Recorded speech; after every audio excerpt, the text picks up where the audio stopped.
নিষিদ্ধ ঘোষিত ছাত্রলীগের সাবেক সাধারণ সম্পাদক গোলাম রাব্বানীর ছাত্রত্ব বাতিল করার সিদ্ধান্ত নিয়েছে ঢাকা বিশ্ববিদ্যালয় প্রশাসন। এবং একই সাথে যেহেতু গোলাম রাব্বানীর ডাকসু নির্বাচনে অংশগ্রহণ করার কোনো সুযোগ ছিল না, অবৈধভাবে ভর্তি হয়ে ডাকসু নির্বাচনে অংশগ্রহণ করেছিলেন এবং এর সমস্ত তথ্য প্রমাণ ঢাকা বিশ্ববিদ্যালয় প্রশাসন তারা অনুসন্ধান করে বের করেছে, যে কারণে তার ডাকসু পদও বাতিল হতে যাচ্ছে।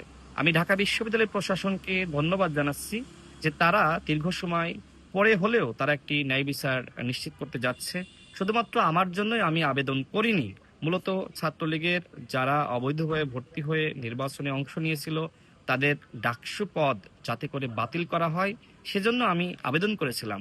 2019 সালের নির্বাচনের পরে একমাত্র প্রার্থী হিসেবে আমি কিন্তু অভিযোগ দাখিল করেছিলাম এবং ওই সময় কোনো সমাধান পাইনি। আমার দৃঢ় বিশ্বাস ছিল আজ হোক কাল হোক আমি অবশ্যই ন্যায় বিচার পাবো।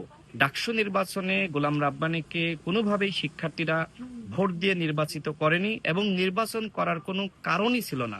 ছাত্রলীগ যেভাবে হল দখল বলেন এবং নানান ধরনের অত্যাচার নিপীড়ন, শিক্ষার্থীদেরকে রক্তাক্ত করা, হামলা করা, তাদের নামে মামলা দেওয়া, নানান ধরনের অপরাধের সাথে জড়িত ছিল, শিক্ষার্থীরা ছাত্রলীগকে ঘৃণা করত, যার প্রমাণ কিন্তু আমরা এই গণ অভ্যুত্থানে আমরা দেখেছি। সুতরাং গোলাম রাব্বানীকে ভোট দিয়ে নির্বাচিত করবে এটার কোনো অবকাশ ছিল না। শিক্ষার্থীরা মূলত আমাদের প্যানেলকে ভোট দিয়ে নির্বাচিত করেছিল, ভিপি জিএস সহ আমরা 11টি পদে নির্বাচিত হয়েছিলাম, কিন্তু সেই সময় মাত্র 2টা পদে আমাদেরকে ঘোষণা করা হয়, বাকি পদগুলোতে আমাদের ঘোষণা করা হয়নি।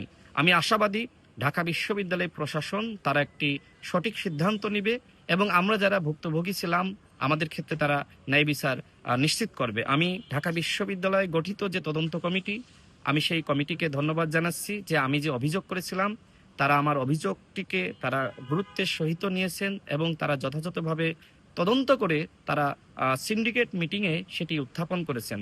ঢাকা বিশ্ববিদ্যালয়ের ভিসি মহোদয়কে, প্রক্টর মহোদয় সহ যারা মাননীয় প্রভিসি মহোদয় রয়েছেন, আমি তাদের সবাইকে আমার পক্ষ থেকে ধন্যবাদ জানাচ্ছি। আমি হয়তো এখন ডাকসু জিএস হতে পারবো না, কিন্তু আমার সাথে যে অন্যায় করা হয়েছিল এবং এই নির্বাচনে যে কারচুপি করা হয়েছিল, অনিয়ম করা হয়েছিল, জালিয়াতি করা হয়েছিল, এই বিষয়গুলো যে এখন প্রমাণ হয়েছে, আমি এটাই আসলে নিজের কাছে নিজেকে ধন্য মনে করছি এবং আমি যে ন্যায় বিচার পেতে যাচ্ছি এটা আমার জন্য বড় এক ধরনের পাওয়া। আমি আবারও ঢাকা বিশ্ববিদ্যালয় প্রশাসনকে আমি ধন্যবাদ জানাই।